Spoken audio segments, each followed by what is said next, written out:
사랑하는 영락교회 지체들에게 주 안에서 평화 인사를 전합니다. 오늘은 2024년 6월 19일 수요일입니다. 오늘의 묵상 본문은 이사야서 7장 10절로 25절까지의 말씀입니다. 오늘 본문 말씀 이사야서 7장 10절부터의 말씀은 이렇게 시작합니다. 여호와께서 또 아하스에게 말씀하여 이르시되, 아하스에게 직접적인 계시가 임했다기보다는 아하스에 관한 일을 이사야 선지자를 통해서 말씀하고 계시다, 이렇게 볼 수 있겠죠. 지금 유다 왕국의 왕인 지금 아하스 앞에는 절체절명의 순간에 와 있는 겁니다. 지금 눈앞에는 그 수리아 에브라임 전쟁, 어제 말씀에서 나누었던 수리아 에브라임 전쟁의 여파로 지금 나라가 황폐화되어 있는 거예요. 그래서 그 수리아의 이 기세가, 르신왕의 기세가 지금 소아시아를 뒤흔들고 있는 거죠. 팔레스타인 지역을 뒤흔들고 있는 겁니다. 그러니까 그걸 보고 두려움에 떨고 지금 수리아와 손을 잡아야 되느냐 말아야 되느냐 이걸 고민하고 있어요. 그런데 불과 1, 2년 뒤에 수리아는 멸망하고 그 다음에 그 르신왕도 죽게 되는 거죠. 뿐 아니라 역사적인 어떤 그런 트랜지션 피리어드에 들어가고 있는 겁니다. 소왕국, 부족시대, 부족장의 시대가 지났고 사사의 시대가, 그다음에 다윗으로부터 시작된 소왕국의 시대가 있었습니다. 그런데 이제 소왕국의 시대, 그러니까 유다, 나중에 이스라엘, 암몬, 에돔, 모압, 잔뜩 있잖아요. 근데 그런 소왕국들이 모두 다 휩쓸리는 제국의 시대로 들어가는 겁니다. 그래서 새로운 시대, 아수르와 이제 바빌론으로 이어지는, 후에 이제 그리스와 로마까지 이어지는 새로운 역사에 이제 들어가는 그 초입에 들어 있는 거예요. 아하스가 이것을 이제 볼 수가 없는 거죠. 지금 눈앞에 있는 우리 모습이잖아요. 현상을 보면서 현상 가운데 두려워하고 있는 겁니다. 지금 바다에 빠졌는데 눈앞에 백상아리가 왔다 갔다 해요. 그러니까 공포에 떨고 있는 거죠. 근데 백상아리 뒤에는 백상아리를 잡아먹으려고 범피고래가, 킬러웨일이 따라오고 있는 겁니다. 고래떼가. 그런 형국이에요. 그것을 보지 못하는 거죠. 그것이 현상을 사는 사람들의 모습입니다. 늘 바쁘고 늘 분주하고 늘 열심히 있고, 우리 어제도 나누었지만 배가 가라앉는데 거기서 게임에서 돈 벌었다고 좋아하고 있는 거죠. 지금 사느냐 죽느냐의 마당에 있는데 뭘 쌓고 말 게 없잖아요. 근데 배가 가라앉을 때까지 열심히 쌓는 거예요. 그게 우리의 모습이죠. 우리 육신을 사는 우리의 모습입니다. 우리 늘 주님 안에서 징조를 보고 징조에 포함된 본질의 역사를 바라보는 우리 모두가 되기를 주의 이름으로 축원합니다. 11절에 너는 내 하나님 여호와께서 한 징조를 구하되, 징조라고 하는 건 이적, 상징, 본질의 세계가 현상 세계 가운데 표상으로서 드러나는 것, 그것이 징조죠. 이적이라고 하든 상징이라고 하든 그것을 구하라. 그것을 보는 자는 본질의, 말씀으로 선포된 본질의 역사, 섭리의 역사를 보게 되는 거죠. 깊은 데서든지 높은 데서든지 구하라. 무엇이든지 네가 그것을 볼 수 있는, 현상 속에서 이해할 수 있는. 우리 성경도 마찬가지죠. 주님은 교제하고 주님이 우리와 함께 하기를 원하세요. 오늘 말씀의 주제인 임마누엘이죠. 임마누엘의 징조가 있어야 되잖아요. 주님이 우리와 함께 하시는, 주님은 영이시잖아요. 영인 주님이 우리와 어떻게 교제할 수 있는가? 물론 우리도 영이 있으니까 기도를 통해서 주님과 교제할 수 있지만, 영이고 보이지 않는 주님의 임재를 우리가 현상 세계 가운데 경험하는 그 징조가 뭐냐면 말씀인 거죠. 성경의 말씀을 읽고 말씀을 통해 그 본질의 역사가 현상 가운데 실제하게 되는, 임재하게 되는 그 임재의 역사를 만나게 되는 겁니다. 징조죠. 그래서 우리가 말씀을 통해서 매일 성경 묵상하고 성경을 읽잖아요. 이걸 통해서 주님의 임재를 경험하게 되는 거죠. 보이지 않는 주님을 보이는 것으로, 보이는 세계 가운데 경험하게 되는 것, 이것입니다. 그래서 그걸 구하라, 이렇게 말씀하셨어요. 근데 12절에 놀라운 반응이 나옵니다. 아하스가 이르되 나는 구하지 아니하겠나이다. 나는 여호와를 시험하지 아니하겠나이다 한지라. 문자적으로만 보면은 내 주 여호와를 시험하지 말라, 이렇게 교리적으로는 굉장히 옳아 보이죠. 우리가 절대로 헷갈려서는 안 되는 건 이 중요하게 대비될 수 있는 문장이 기드온의 모습입니다. 기드온이 주님께 많은 시험을 하죠. 주님이 말씀하시면 예 하고 하면 되는데 뭐 양털에 뭐 위에 비를 내려달라, 양털만 안 젖고 뭐 땅만 젖게 해달라, 이렇게 굉장히 주님을 성가시게 해요. 그런데 주님이 기드온을 칭찬하는 겁니다. 사사기에서 가장 칭찬받는 주님의 사사가 기드온이죠. 지도자가. 기드온, 왜 주님을 시험했는데 기드온은 왜 칭찬받을까? 기드온은 순종을 위한 시험이에요. 순종하기 위해서 주님의 뜻을 분별하고 분명한 주님의 뜻을 알기 위해서 주님을 시험하는 겁니다. 움직일 수 없는, 의심할 수 없는 분명한 주님의 뜻으로 저에게 알려주십시오. 순종할 준비가 돼 있는 거죠. 주님이 기꺼이 그것을 받아들이세요. 그런데 지금 여기 나오는 이 아하스의 이 말, 나는 여호와를 시험하지 아니하겠나이다. 이건 언뜻 보면 말만 들으면 그럴듯해 보이지만 이건 뭡니까? 불신의 시험, 불신으로 하는 시험이에요. 무슨 말이냐면 순종하지 않기 위한, 순종을 거부하는 시험이라는 겁니다. 하기 싫은 거예요. 주님의 뜻대로 하기가 싫어요. 좋은 말이 아니라는 걸 다 영이 있으니까 본능적으로 느끼죠. 돌이킬 수가 없어요. 우시야 왕 때로 돌이키겠다 이러면 가겠죠. 근데 그게 아니라 새로운 출발입니다. 받아들일 수가 없는 거죠. 본능적으로 알아요. 우리가 다 압니다. 왜 주님께 순종하지 않고 주님의 뜻을 거부합니까? 주님의 길, 십자가의 길, 광야의 길, 좁은 길을 가고 싶지 않은 거예요. 안일한 길, 편안한 길, 그런 왕궁의 길, 번쩍거리는 길, 그런 길을 가고 싶은 거죠. 우리가 핍박받고 짓밟히니까 주님 좀 우리를 도와주세요, 구해주세요. 근데 핍박에서 구해달라는 뜻이지 핍박 없는 세상, 주님의 평강의 왕국이 임하기를 원하는 게 아니라 내가 핍박하는 자리로 가고 싶은 겁니다. 높은 자리로 가고 싶은 거예요. 내 자식 좋은 대학 보내고 싶은 거예요. 더 많이 가지고 싶은 거예요. 근데 주님의 길은 그런 길이 아니죠. 그러니까 주님에게서 유익을 취하고 싶은 것이지 주님의 길을 선택하고 싶은 생각이 없는 거죠. 주님이 징조를 구해 앞으로 가야 할 길, 아하스가 예뻐서 그랬겠습니까? 아니겠죠. 유다의 왕국의 왕이잖아요. 다윗의 뿌리에서 나왔잖아요.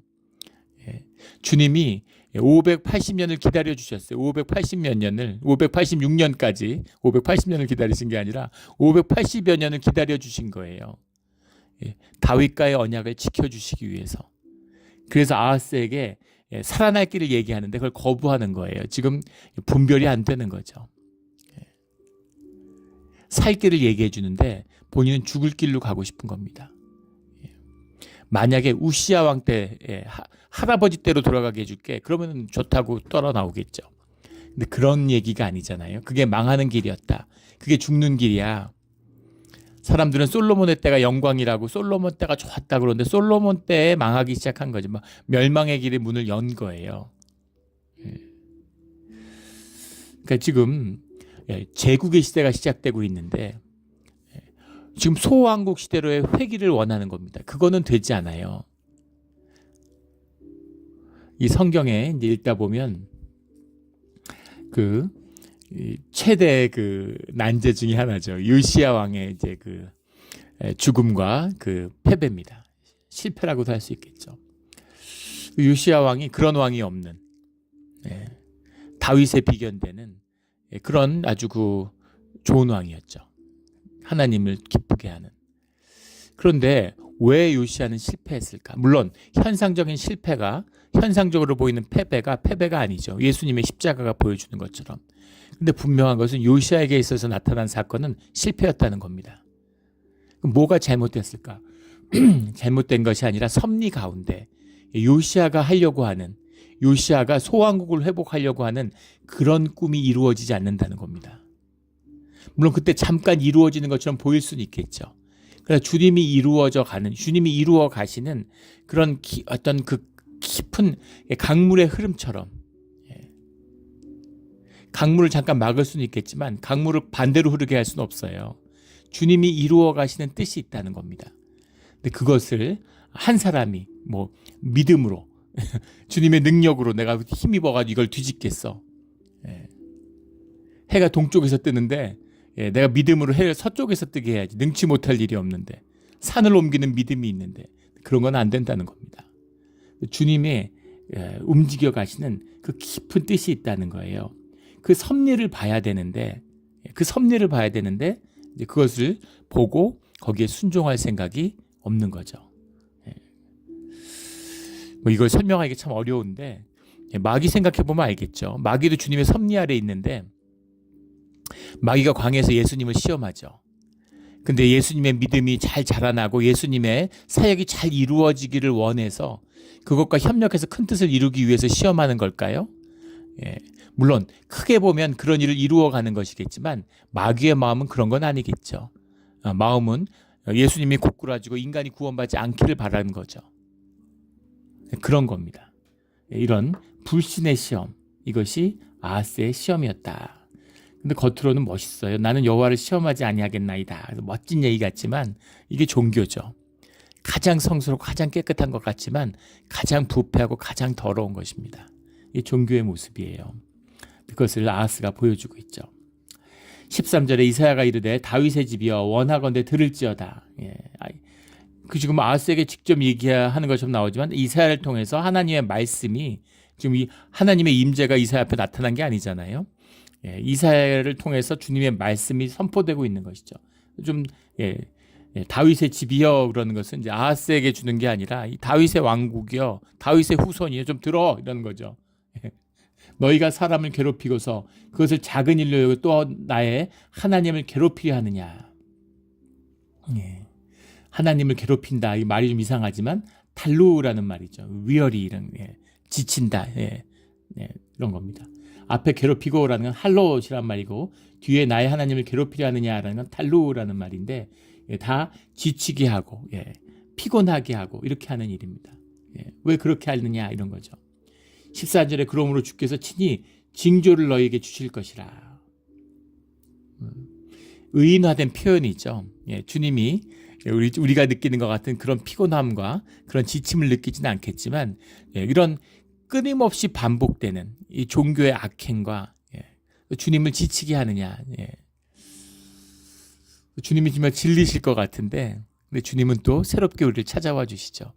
생명의 비밀이고 영의 비밀이겠죠. 주님의 비밀.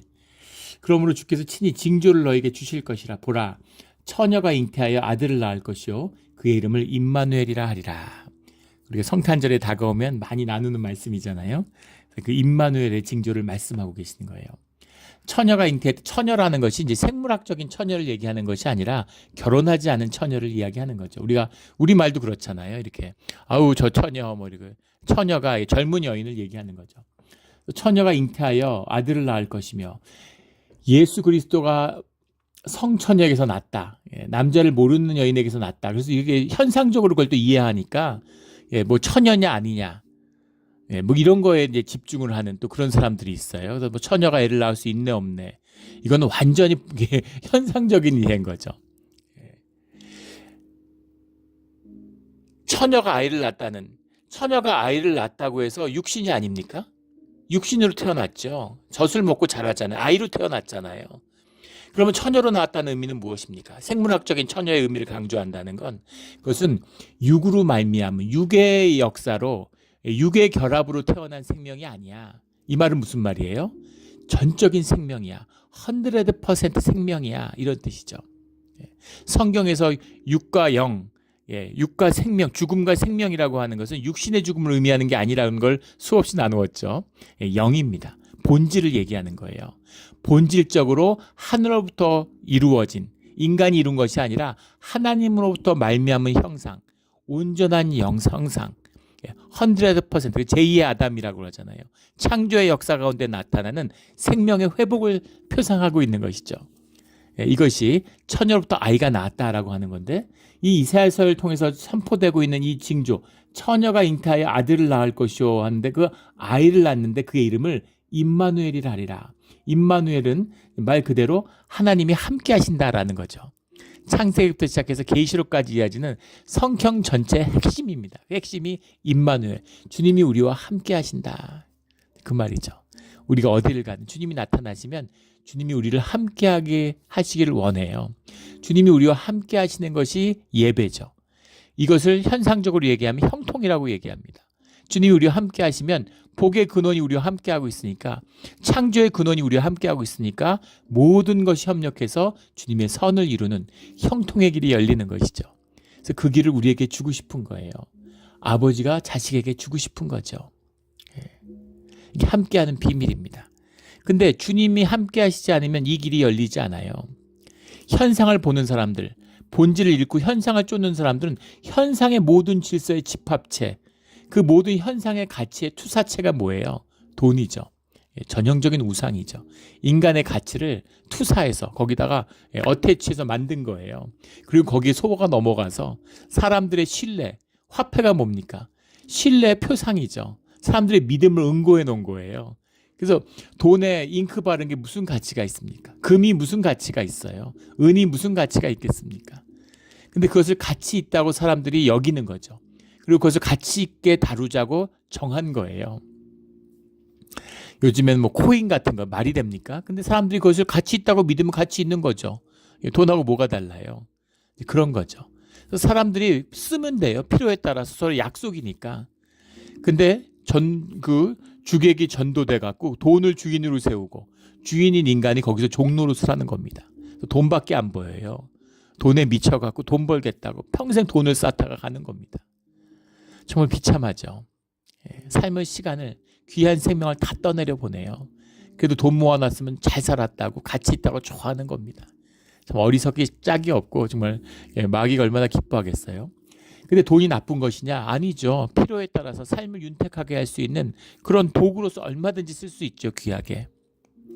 그런데 돈이 본질이 아니라는 겁니다. 돈이 없으면, 부모가 돈이 없으면 돈이 없어서 자식하고 외면당하고 외로워지고, 또 돈이 많으면 돈이 많아서 자식하고 단절되고 자식하고 싸우고, 이것이 인간의 모습이라는 거죠. 주님이 함께하는 이 임마누엘이 이루어질 때만이 주님의 역사가 시작돼요. 근데 문제는 무엇이냐면 처녀가 잉태하여 아들을 낳는다는 것이죠. 이것이 6장 13절에 나오는 거룩한 씨가 이 땅의 구루터기다라는 이 말씀과 통하는 거죠. 주님의 역사는 씨앗으로 시작되는 겁니다. 씨앗으로 시작하세요. 열매로 시작하시는 게 아니라. 마귀는 열매를 주죠. 나무가 없는데, 뿌리가 없는데 열매를 줘요. 우리가 마트에서 과일 사 먹듯이 열매를 손에 쥐는 겁니다. 좋죠. 이게 세상의 축복이에요. 로또 같은 거죠. 갑자기 돈벼락 맞는 겁니다. 우리가 생각하는 축복이 이런 거잖아요. 근데 그것이 저주가 되죠. 뭘 받아도 내가 담을 그릇이 안 됐는데 열매로 받으면 다 저주가 됩니다. 근데 주님은 씨앗을 주세요. 믿어지지가 않죠. 지금 다 쑥대밭 됐는데, 다 망했는데 눈물을 흘리며 씨를 뿌리라고 말씀하시는 거죠. 씨를 주시는 거예요. 씨가 자라서 나무가 된다는 거죠. 물을 주고 키우라는 겁니다. 나무, 생명나무의 역사를 우리에게 시전하세요. 나무가 자라면 열매는 저절로 열리는 겁니다. 열매를 손에 주면 열매에 묶여요. 먹고 남은 열매가 또 있어야 되잖아요. 그러니까 열매를 주는 사람에게 묶이게 됩니다. 종노릇하게 돼 있어요. 나무가 자라면, 생명이 자라면 열매는 사실은 그 결과죠. 존재의 결과예요. 나무는 주렁주렁 30배, 60배, 100배로 열리는 겁니다. 나무는 그냥 주렁주렁 열리는 거예요. 그러나 절대 열매에 묶이지 않죠. 열매는 주렁주렁 열면서 열매를 다스리죠. 열매를 실컷 먹고 나눠주고, 나무가 자라니까 열매 또 열리겠죠. 인색하지 않은 겁니다. 황폐하지 않아요. 이게 나무가 주는 축복입니다. 그래서 씨를 뿌려야 되는 거죠. 근데 문제는 씨를 받았는데 참담한 거죠. 언제 씨 뿌려서 언제 이게 자라서 풀잎이 자라서 언제 나무가 돼. 염소가 와서 뜯어먹으면 어떡하나. 가뭄이 나서 말라 죽으면 어떡하나. 염려와 근심이 끊임없겠죠. 근데 주님이 걱정하지 말라는 겁니다. 믿음으로 씨를 뿌리라는 거예요. 그러면 생명나무가 자란다는 거죠. 이것이 우리의 삶 가운데 이제 이 구원의 씨앗으로 임마누엘이 처녀가 잉태해서 아들을 낳는다. 예수님이 천군 천사를 거느리고 하늘에서 구름 타고 내려오셔서 구원을 이루어 주시면 구원을 한 방에 이루어 주셔야지. 그리고 구름 타고 내려오시면 뭐 예루살렘 꼭대기에서 쫙 성전으로 내려오셨다 그러면 세상에 무릎 꿇지 않는 자가 누가 있겠어요? 경배하지 않는 자가 어디 있겠어요? 그럼 세상에 힘 있고 막 권력자들이 다 밀쳐내고서 제일 앞에서 무릎 꿇고 앉아서 제일 먼저 만나려고 그러겠죠. 근데 주님이 마구간에 태어나세요. 말구유에 아이가 놓여 있는 겁니다. 이것이 구원의 역사의 시작인 거죠. 임마누엘의 역사, 임마누엘이 이 땅에 오시는 시작이에요. 소탈하고 한없이 소박한 겁니다. 언제 얘가 자라가지고 사람 구실하려나, 자식 낳았는데 얘가 언제 커가지고 부모 공양하고 우리 가족의 주춧돌 기둥이 되어 주려나. 근데 아이는 생명이죠. 생명은 자랍니다. 같이 자라면서 내가 눈물과 땀으로, 엄마가 아이한테 젖을 먹이잖아요. 젖도 참 신비죠. 신비 그 자체입니다. 젖은 어디서 나왔을까요? 엄마의 젖이 우리 몸에, 엄마의 몸에 있는 피죠. 피가 젖으로 변하는 겁니다. 물이 포도주로 변하는 것 같은 기적이에요. 피가 젖으로 변해서 그 젖 가운데 온갖 평생의 아이의 그 저항력, 건강을 좌지우지하는 게 태어나서 엄마의 초유를 먹었느냐 안 먹었느냐. 짐승들도 마찬가지죠. 태어나서 엄마 젖을 먹으면 건강해요. 근데 그걸 안 먹고 우유 먹이고 이러면, 분유 먹이고 이러면은 평생 골골하는 겁니다. 생명의 신비죠. 엄마의 피를 먹고 자라요.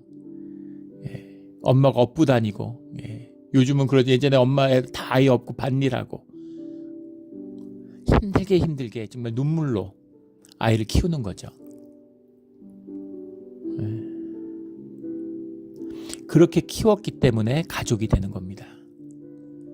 배 아파서 낳았다고 가족이 아니라 함께 밥을 먹고 함께 눈물과 땀으로 자라났기 때문에 가족이 되어가는 거죠. 이것이 임마누엘의 역사의 시작이라는 겁니다. 주님이 우리와의 동행을 그렇게 시작하세요. 성전이 그거잖아요. 주님 앞에 서면 죽는 겁니다. 우리가 죽어야 돼요. 주님이 우리와 함께하기 위해서 주님이 죽으시는 거죠. 그래서 그 지성소라고 하는 그 지성소의 상태가 얼마나 최악이었을지 한번 생각해 보십시오. 해달 가죽을 덮고 천을 덮어서 겹겹이 덮고 껌껌한데 거기에 계속 피칠을 하고, 지성소 1년에 한 번 전체를 다 피로 덮잖아요.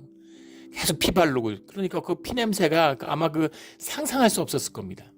물론 향도 피니까 좀 괜찮을 수도 있겠지만,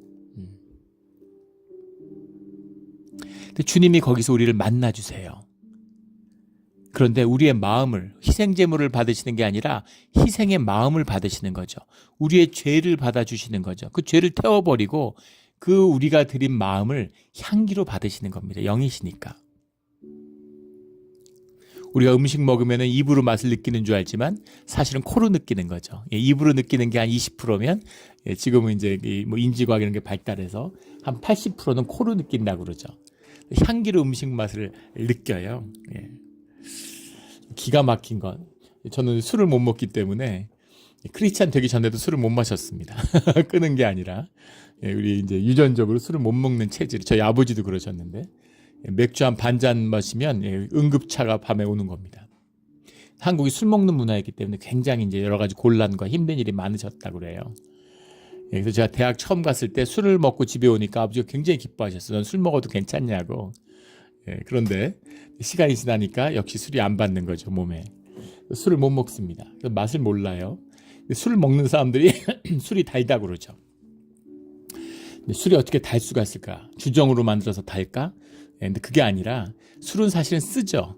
근데 쓴맛을 느끼는 건 입인데 그 입맛을, 쓴맛을 죽인다는 겁니다. 무감각하게 만드는, 입으로 들어오는 맛을 무감각하게 만들고, 그 무감각하게 만들고 코가 이 우리의 향을 자극하는 이 이제 기능이 단맛을 느끼게 한 과일향, 그래서 뭐 이제 술 먹는 사람들이 뭐 무슨 맛이 나고 뭐 과일 바나나 맛이 나고 파인애플 맛이 나고 뭐 꼬량주 먹는 사람들이 뭐 위스키 먹는 사람들이 무슨 과일 향이 나고 온갖 소리 다 하잖아요. 그런 맛이 날 리가 있겠어요. 그런데 그런 맛을 냄새로 느낀다는 거죠. 그래서 술을 계속 먹으면 술이 쓴 게 아니라 달아진다는 거예요. 그냥 저는 옛날에 하는 말인 줄 알았어요. 술꾼들이 그냥 알코올에 취하는 게 좋아서 마시면서 그걸 문학적으로 달다고 표현하는 줄 알았는데 그게 아니라 실제 단맛이 난다는 거죠. 인간이라는 게 참 이게 기가 막힌 거 아니겠습니까? 하나님이 그 향을 맡으시면서 그 죽음의 장소, 그 지성소에서 우리와 함께 동행하시는 그 주님이십니다. 그렇게 시작하는 거죠. 그 역사. 노예돼서 400년 살았는데 그것을 구원할 수 있는 구원의 자로서 모세를 보내주는 거예요. 그 테바라고 하는 갈대상자에 앉은 아이가 애굽으로 떠내려오는 거죠. 애굽의 왕실로. 그래서 모세가 이제 앞으로 뭐가 되겠나. 근데 주님이 결국 모세를 통해서 주님의 역사가 이루어지죠. 지금은 히스기야를 보내는 겁니다. 아하스 때 희망이 없어 보이는데 히스기야가 새로운 구원의 소망이 되죠. 이 임마누엘의 역사의 완성, 지금은 이제 그 표상들을 보여주는 거잖아요. 이 본질과 임마누엘의 본질과 우리가 사는 현상 세계가, 현상은 본질의 그림자 같은 것이죠. 근데 결국은 본질이 실제화되는 과정이잖아요. 완전한 실제화, 본질의 완전한 실현을 보여주는 임마누엘의 역사가 예수님이죠. 예수님이 이 땅에 오시는 겁니다. 그 모습을 보는 거예요. 그 소망을 품는 거죠. 그걸 그 징조를 보지 못하는 거죠. 15절에 그가 악을 버리며 선을 택할 줄 알 때가 되면 엉긴 젖과 꿀을 먹으리라. 엉긴 젖과 꿀을 먹는다는 얘기가 계속 나오는데 22절에 가도 엉긴 젖을 먹을 것이라. 엉긴 젖과 꿀을 먹으리라. 그 땅 가운데 남아있는 자는 남은 자들이죠. 남은 자들은 누굽니까? 주님의 말씀을 기억하는 자들, 언약의 사람들, 믿음의 사람들, 그 모든 고난과 아픔을 겪고 믿음을 지켜낸 자들이죠. 그 자들은, 그 살아남은 자들은 젖과 꿀을 먹어요. 젖과 꿀이라고 하는 것은 풍요의 상징이죠. 근데 이상하잖아요. 황폐화되고 지금 심판이 오고 완전히 그 땅이 황폐화되는데 23절에 가면 그날에는 1000그루의 은 1000개의 가치가 있는 포도나무가 한 그루에 은 1개씩의 가치가 있는 포도나무죠. 찔레와 가시가 날 것이라. 24절에는 온 땅에 찔레와 가시가 있으므로 화살과 활을 가지고 그리로 갈 것이요. 그러니까 황폐화돼가지고 거기 야생동물들이 사니까 사냥꾼들이 예전에는 포도를 구하던 기가 막힌 그런 포도밭이었는데 이제는 거기서 사냥을 하러 토끼 잡으러 이런 식으로 사냥꾼들이 다니는 그런 땅이 된다는 겁니다. 보수부로 갈던 모든 산에 찔레와 가시 때문에 두려워서 그리로 가지 못할 것이요. 근데 그 땅에 소를 풀어놓으며 양을 밟는 곳이 되리라. 소와 양에서 엉긴 젖굿을 먹는, 꿀을 따서 먹는 그런 일. 황폐화됐어요. 망한 것 같아요. 거기서 하나님이 살 길을 열고 그 안에서 부요함을 누리게 된다는 거죠. 이게 남은 자의 비밀입니다. 우리 예전에 한국에서 그 교회 다닐 때 그런 분들이 계셨어요. 그 IMF가 와서 가정이 깨지고 망하고 뭐 수만 개 회사가 망하고 정말 비참한 일들을 겪은 분들이 많죠. 근데 그 가운데서 다 그러면 다 그랬느냐? 그 가운데서 은혜를 입고 잘된 분들도 있습니다. 근데 그런 분들도 여러 가정 봤어요. 제가 알던 지금은 이제 장로님이 되셨는데 그 집사님은 그 회사를 다니다가 재벌의 계열 회사를 다니다가 이제 회사가 정리해고 위험에 망하게 된 겁니다. 그래서 은행에 이제 관리 상태에 부도가 나가지고 관리 상태에 들어갔는데 회사를 청산할 것이냐 말 것이냐 할 때 그 회사원들이 대표로 뽑혀가지고 그 회사를 살려낸 거예요. 회사가 잘 돼가지고 회사의 이제 회장님이 된 거죠. 월급쟁이 신화를 쓰신 겁니다. 또 어떤 분은 굉장히 건실한 사업인데 이제 돈이 욕심이 없으니까 무슨 자그마한 부품 같은 거 만들어가지고 이제 수출하는 분이었는데 물론 뭐 국내 납품도 하고 오토바이 자동차 부품 만들고 이랬는데 그분이 이제 그 아주 고지식한 거죠. 믿음의 사람이니까. 그래서 어음 같은 거 할인 안 하고 막 이렇게 돈 빌려가지고 욕심 내지 않고 그냥 착실하게 욕심 안 내고 뭐 애들 키우고 용돈 주고 공부시킬 수 있는데 감사하지 더 뭘 바랄 게 없느냐 이렇게 이제 사업을 한 거예요. 그러니까는 맨날 와이프가 사업에 자질이 없다고 맨날 그랬대요. 그런데 IMF가 왔는데 살아남은 거죠.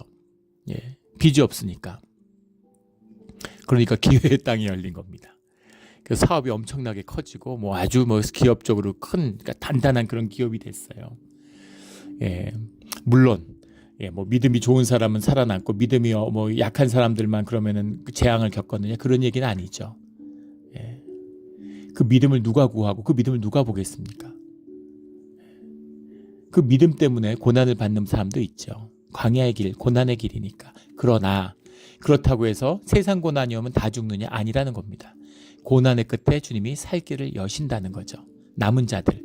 고난 가운데 다 죽지만 고난 가운데 믿음으로 살아남은 자들, 남은 자 가운데에서는 주님이 복의 길을 여신다는 거예요. 그런데 그 천그루의 포도나무 밭에서 포도를 일구고 보습을 해서 곡식을 시컷 먹고 상징적인 비유가 들어있다 그러죠. 그 다윗과 솔로몬으로 대체되는 소왕국 시대의 특징은 무엇이냐면 농업입니다. 원래 목축업을 하던 민족이잖아요. 그런데 농업이 거대화되는 거예요. 그 포도밭을 빼앗는 나봇의 포도밭을 빼앗는 이야기가 왜 나왔을까? 농사를 짓는데 대농장화되는 거죠. 지주들이 대농장화가 돼가지고 농장을 점점 키우는 거예요. 그래야 효율이 좋아지고 생산이 더 늘어나고 생산성이 높아지니까 더 큰 부를 누릴 수 있죠. 그런 경제적인 그런 동력이 뒷받침하니까 그 대농장화가 진행될 수 있는 겁니다. 그 농업화가 특징이죠. 그런데 왜 우시아 왕 때는 왜 그렇게 갑자기 번성했을까? 솔로몬 때도 마찬가지였지만 우시아 왕 때는 뭐가 달라졌을까? 상업화죠. 농업화가 아니라 전면적인 상업화가 이루어지는 겁니다. 농수산물을 팔고 교류를 하고 상업의 그 부를 당할 수가 없죠. 그런데 문제는 무엇이냐면 상업화를 하던 농업화를 하던 군사화를 하던 제국을 당할 수는 없다는 겁니다. 제국이 끝판왕이잖아요. 일본 제국주의가 아무리 세도 미국하고 만나니까 박살이 났죠. 그런 겁니다. 아무리 유다가 상업화를 하고 국력을 조직화하고 군사화를 해도 어떻게 아수르를 당하고 어떻게 바빌론을 당하겠어요. 근데 재밌는 것은 또 아수르가 바빌론을 용병으로 썼는데 결국 바빌론한테 당하게 되죠. 로마가 게르만족들을 끌어다 용병으로 썼는데 게르만에게 멸망당하잖아요. 그러니까 이게 기가 막힌 섭리의 역사인데 그런 고통의 시대가 이제 다가오고 있다라는 거죠. 16절에 대저 이 아이가 악을 버리며 선을 택할 줄 알기 전에 내가 미워하는 두 왕의 땅이 황폐하게 되리라. 그러니까 이 임마누엘이 그 예수님의 어떤 표상으로 징조로 우리가 말씀을 받죠. 동시에 히스기야에 대한 이야기이기도 한 겁니다. 지금 나눴죠. 어떻게 본질의 역사가 현상이 되느냐 하는 것을. 그러니까 이 아이는 누구겠어요? 히스기야겠죠. 그래서 악을 버리며 선을 택할 줄 알기 전에 그러니까 히스기야가 때가 채 차기도 전에 근데 실제로 보면 히스기야가 716년부터 주전 637년까지 이제 살게 되는데 그 사이에 아람과 에브라임, 아람이 732년에 그 수리하죠. 그리고 에브라임이 721년에 완전히 멸망하게 됩니다. 역사에서 종족을 감추게 되죠. 두 왕의 땅이 황폐하게 되리라. 지금 수리아 에브라임 전쟁으로 완전히 우리가 수리아 손에 죽는구나, 북이스라엘 손에 죽는구나 이러고 떨고 있는데 다음 세대가 지나기 전에 채 오기도 전에 얘네들 다 망해 이 얘기입니다. 그 다음 해에 망했어요. 근데 완전히 진멸되는, 완전히 황폐화되는데 불과 한 세대가 지나지 않아서 그렇게 된다는 거죠. 그러니까 지금 이 아하스의 눈에는 이게 상상이 안 되는 거죠. 지금 수리아가 강대국으로 떠오르고 있잖아요.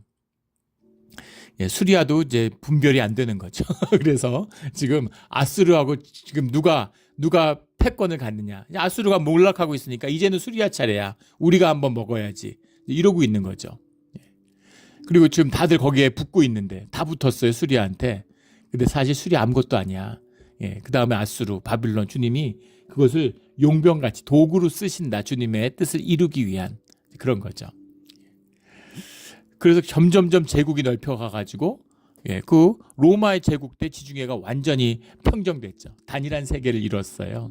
근데 그 단일화된 세계에 복음을 들고 선교자들이, 주님의 전도자들이 복음을 전하는 겁니다. 그래서 기독교의 역사가 열릴 수 있었죠. 이것이 구속사의 의미, 이것이 주님의 구원의 의미예요. 그게 더 중요하고 그게 더 본질적인 것입니다. 근데 우리는 뭐 세계 역사를 왕의 역사, 제국의 역사로 배우니까 힘센 게 최고인 것처럼, 잘 사는 게 최고인 것처럼 그렇게 다루니까. 지금 세계에서 제일 잘 사는 나라가 아일랜드라고 그러죠. 아일랜드가 그 GDP가 세계 1, 2위를 다툽니다. 아일랜드가 1970년대까지도 세계 최빈국 중에 하나였죠. 1800년대 아일랜드 대기근 뭐 이런 거 말할 것도 없고 살 수가 없으니까 전부 미국으로 이민 가서 미국으로 이민 간 사람의 숫자만 수백만 명이고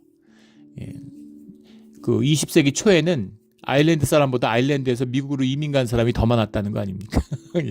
그래서 지금도 미국 인구 중에 6명 중에 1명은 아일랜드계죠. 지금 미국의 대통령도 아일랜드계죠. 그래서 그 아일리시 축제들, 뭐 시카고 같은 데서 그 아일리시 축제 같은 거 하면 대단하잖아요.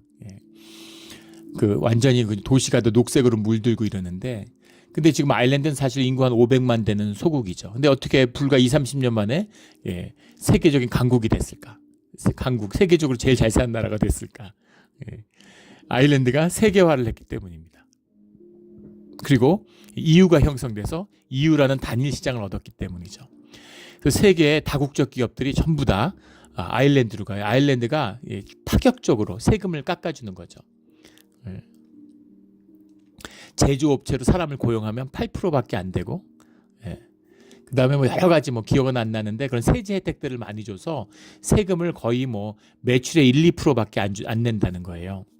그러니까 뭐 그 다국적 기업들이 막 전부 다 아일랜드에 가는 거죠. 유럽의 아이폰을 팔기 위해서 애플이 아이폰을 중국에서 만들면 헐값에 완전 헐값에 아일랜드로 보내는 겁니다. 유럽에 팔 거를. 그 아일랜드가 그걸 유럽에서 가져다가 비싼 값에 파는 거예요. 그래서 엄청난 이문이 남지만 거의 세금을 안 내고 그 돈을 미국 밖에 애플이 들고 있는 거죠. 그런 구조죠. 그러니까 막 다국적 기업들이 몰려드니까 이 막 매출이 늘어나고 무역 흑자가 쌓여가지고 아일랜드가 세계의 최대 부국이 된 겁니다. 1인당 GDP가. 그런데 재밌는 건 요즘엔 GDP는 의미가 없다. 그래서 GNI라는 걸 하죠. 그 나라 사람이 해외에 있던 국내에 있던 그 나라 사람들의 소득으로만 따져야 된다. 이제 그겁니다. 그러면 아일랜드의 수입이 뭐 3분의 1 이렇게 줄어든다는 거죠. 아일랜드 사람들은 죽어난다는 거예요. 집값이 올라가지고 다국적에서 어쨌든 직원들이 오니까 그 사람들은 뭐 부자들이고 월급 많이 받으니까 막 집을 막 사는 거죠. 그래서 아일랜드에 뭐 임대주택이 1000채가 안 된다 뭐 이런 얘기가 뉴스가 되고 그랬었죠. 그러니까 사람들 홈리스는 점점 늘어나고 사람들은 점점 가난하고. 그 아일랜드 사람의 10명 중에 청년 중에 7명은 미국으로 이민을 가고 싶어 한대요. 살기 어려운 나라, 힘든 나라. 국민은 죽어나요. 근데 나라는 잘 산다는 그러는 거죠. 이게 허상입니다.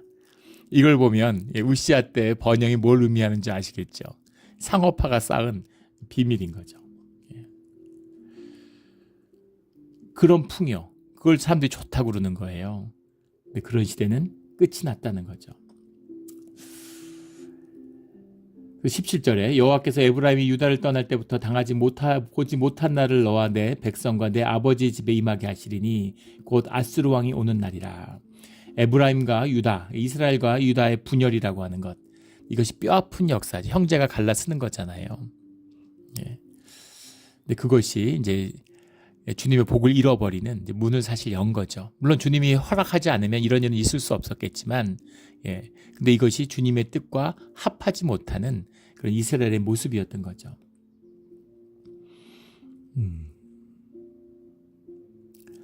한국 기독교도 그렇죠. 한국에 가면은 우리 크게 예수교 장로회와 기독교 장로회가 있습니다.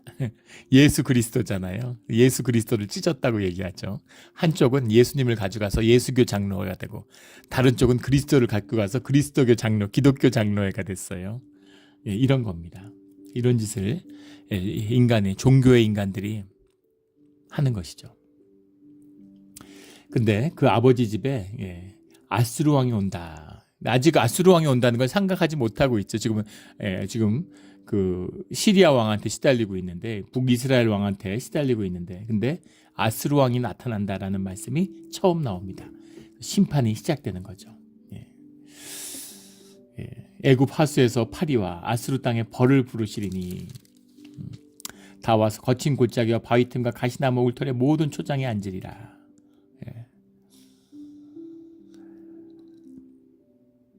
세상 내온 삭도 곧 아수르 왕으로 20절에 내 백성의 머리털과 발털을 미실 것이요 수염도 깎으시리라. 수염을 깎는다는 건 엄청난 모욕으로 받아들여지는 거죠. 그 호라즘 제국이라는 것이 이제 그 11세기, 12세기에 중앙아시아의 패권자였습니다. 지금은 중앙아시아가 별로 없지만 그때는 이제 기후가 따뜻하고 굉장히 문화가 융성하던 곳이죠.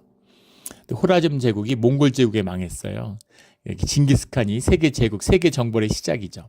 근데 원래 세계 정벌을 하려고 했던 게 아니라 여기 유목민족들은 소하고 말 이런 걸 키우니까 뭔가 소비재를 사들여야 되잖아요. 말도 팔아야 되고 뭐 이런 걸 팔아서 이제 그걸 사들여야 되는 거죠. 양도 팔고 이래서. 호라즘 왕국하고 무역을 하고 싶었던 거죠. 왜냐하면 동방에는 그 당시에 이제 금나라가 있었으니 요 나라를 무뜨리고 금나라가 있으니까 금나라도 이제 여진족들이 세운 나라잖아요. 그러니까 같은 목축 국가니까 상대하기가 버거운 겁니다. 그러니까 서방으로 이제 밀리는 거죠. 그래서 호라즘 왕국하고 무역을 하고 싶었던 거예요. 그래서 사절단을 보냈는데 무역을 안 하겠다 이러고 거절을 했다라면 아마 더 좋은 조건으로 사절을 다시 보냈겠죠. 그런데 수염을 밀었어요.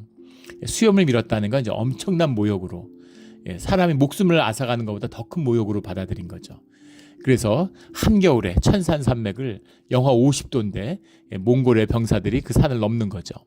호라즘 제국에서 상상도 할 수 없었던 그래서 호라즘 제국이 멸망하는 그런 일이 시작됩니다. 수염을 내가 가지고 온 삭도다. 아수르 왕으로 수염을 깎겠다. 이렇게 말씀하시는 겁니다. 주님의 심판이 임했다. 주님의 심판이 임하지만 남은 자들은 엉긴 젖과 꿀을 먹는 것입니다. 우리 앞으로 말할 수 없는 고난이 우리 믿는 자들에게 이 세상 가운데 있을 것입니다. 지금도 그렇죠. 세상이 정말 미쳐 돌아가고 있어요. 그러나 남은 자의 역사의 시작입니다. 황폐화된 포도부 밭에 소와 양이 다니는 거예요. 그리고 남은 자들은 엉긴 젖과 꿀을 먹는 것입니다. 우리 남은 자의 역사, 우리의 삶이 남은 자의 역사에 속하기를, 남은 자의 역사를 보는 우리의 신앙, 믿음이 되기를, 그런 공동체가 되기를 예수 그리스도 이름으로 축원합니다. 아멘. 기도드리겠습니다. 하나님 아버지 감사합니다. 우리에게 말씀을 주셔서 감사하고 또 믿음의 징조를 볼 수 있게 해주시니 감사합니다. 우리에게 임마누엘 예수님을 주셔서 우리를 예배 가운데 주님과 함께 할 수 있는 길을 열어주신 것에 감사를 드립니다. 우리가 자격이 되지 않지만, 우리가 준비되지 않았지만 오직 주님의 은혜로 주님 우리와 함께 해주시는 것에 감사드리며 영원히 함께 하기를 소원합니다. 감사하며 예수 그리스도의 이름으로 기도드렸습니다. 아멘.